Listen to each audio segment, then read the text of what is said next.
अस्सलाम वालेकुम स्टूडेंट्स, मोहम्मद आसम फरीद की जानिब से आपको नेशनल कॉमर्स ग्रुप में खुशामदीद कहते हैं। स्टूडेंट्स, आज हम बिज़नेस स्टैटिस्टिक्स में चैप्टर नंबर 1 इसकी डेफिनेशन 6 to 10 को डिस्कस करने जा रहे हैं। बुक जो हम फॉलो कर रहे हैं यह है डॉक्टर मोहम्मद अफजाल बेग की, जो कि मोस्टली स्टैटिस्टिक के स्टूडेंट्स को पढ़ाई जाती है। स्टूडेंट्स, इस वीडियो से ICS के स्टूडेंट्स, BCom के स्टूडेंट्स, BSc के स्टूडेंट्स और BA के स्टूडेंट्स बेनिफिट ले सकते हैं। जो शॉर्ट क्वेश्चन आंसर हम इस वीडियो में डिस्कस करेंगे, सबसे पहले आपके पास डिफाइन कंप्लीट एन्यूमरेशन और census and sampling, distinguish between primary data and secondary data, give an example of each of primary and secondary data, define variable and constant, and last one is distinguish between variable and attributes. तो students, बढ़ते हैं अपने इन questions की explanation की जाने पर। देखते हैं हमारे पास एक्सप्लेनेशन क्या कहती है। सबसे पहले कहता है डिफाइन कंप्लीट एन्यूमरेशन और सेंसेस एंड सैम्पलिंग। डेफिनेशन देखें तो कहता है if the information is collected from every individual of the population, the inquiry is known as complete enumeration और सेंसेस। कंप्लीट एन्यूमरेशन कहता है कि ये इंफॉर्मेशन अगर आप हर एक इंडिविजुअल पॉपुलेशन की हर एक इंडिविजुअल से ले लें तो इसको आप कहते हैं कंप्लीट एन्यूमरेशन ऑफ सेंसेस। यानी कि अगर हमने पिछली वीडियोस में एग्जांपल दी थी, अगर आपके पास 2000 स्टूडेंट्स का डेटा है, उसमें से आपने 100 को पिक किया है, लेकिन वो कहता है कि अगर आप 2000 स्टूडेंट्स का डेटा जो है वो कंप्लीट का ले लें तो उसको आप कहेंगे कंप्लीट एन्यूमरेशन और सेंसेस। लेकिन अगर उसमें से आपने कुछ लोगों का, कुछ स्टूडेंट्स का डेटा सेलेक्ट किया है, उसको आप कहेंगे sampling. The process of selecting a sample of selected individual of the population is known as sampling. Sampling क्या है कि आपने पॉपुलेशन में से जो डेटा पिक करेंगे उसको आप कहेंगे ये सैम्पलिंग है। और कंप्लीट एन्यूमरेशन क्या है या सेंसस क्या है कि आपके पास जितने भी पॉपुलेशन है उस सारी की पॉपुलेशन को आपने चेक कर लिया है। उसके बाद स्टूडेंट्स आपके पास है distinguish between primary data secondary data. Important question है, कहता है data publish are use by an organisation which is original collected them are called primary data. जो डेटा आप फर्स्ट टाइम या ओरिजिनल तौर पे कैलकुलेट करते हैं इसको आप प्राइमरी डेटा कहते हैं। यानी कि आप, अगर हम सीधी सीधी बात करें कि एक टीचर अगर क्लास में जाता है तो पहले ही दिन जो वो हर एक बच्चे से क्वेश्चन करके उसको लिख देता है तो उसको कहते हैं प्राइमरी डेटा।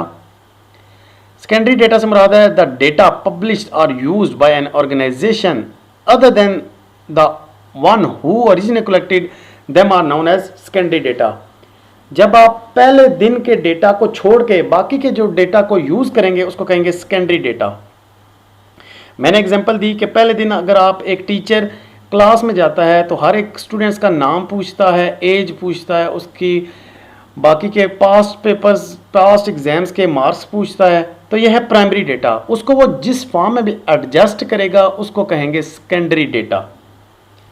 थर्ड है हमारे पास एग्जांपल हमने देनी है प्राइमरी डेटा की और सेकेंडरी डेटा की।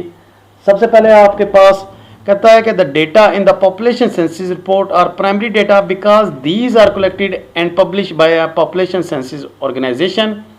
जो आपके पास पॉपुलेशन सेंसस रिपोर्ट का डेटा होता है वो प्राइमरी डेटा है।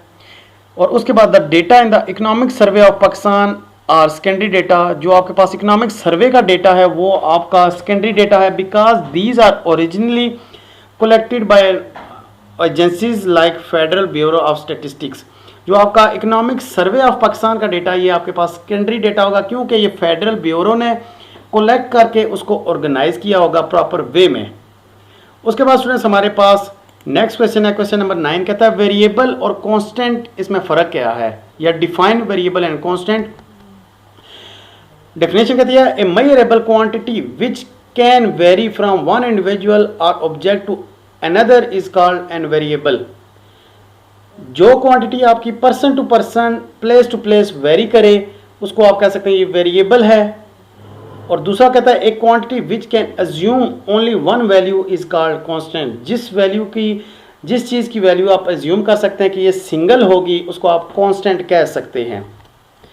उसके बाद स्टूडेंट्स वो कहता है distinguish between variable and attributes. अब आपसे एट्रीब्यूट और वेरिएबल के दरमियान उसने फ़र्क पूछा हुआ है।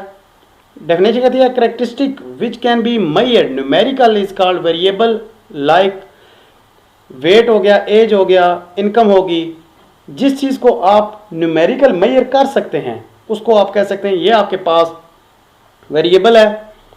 A characteristic which can not be measure numerically but only it present or absence can be describe is called attributes. और जिन चीज़ों को आप न्यूमेरिकल मेजर तो नहीं कर सकते लेकिन उसकी प्रेजेंस या अब्सेंस को आप लिख सकते हैं, उसको कहते हैं आप, ये आपके पास एट्रीब्यूट्स हैं। लाइक मैटीरियल स्टेटस, आप सिंगल हैं या मैरिड हैं। सेक्स, इसमें मेल या फीमेल आ जाते हैं। रिलीजन में आपके पास मुस्लिम, नॉन मुस्लिम आ जाता है। ये आपके पास एट्रीब्यूट्स हैं वेरिएबल, लेकिन आप इसको न्यूमेरिकल मेजर नहीं कर सकते। आप यस या नो के फॉर्म में आप इसका आंसर दे सकते हैं। तो स्टूडेंट्स, ये थे हमारे आज के क्वेश्चन जिसमें हमने क्वेश्चन नंबर 6 to 10 को डिस्कस किया है। उम्मीद करते हैं आपको लेक्चर की समझ आई होगी। लेक्चर में किसी किस्म का कोई भी मसला हुआ तो लाजमी हमसे रब्ता कीजिएगा। नेक्स्ट वीडियो के साथ आपसे दोबारा मुलाकात होती है, तब तक के लिए अपना बहुत सारा ख्याल रखिएगा। अल्लाह हाफिज़।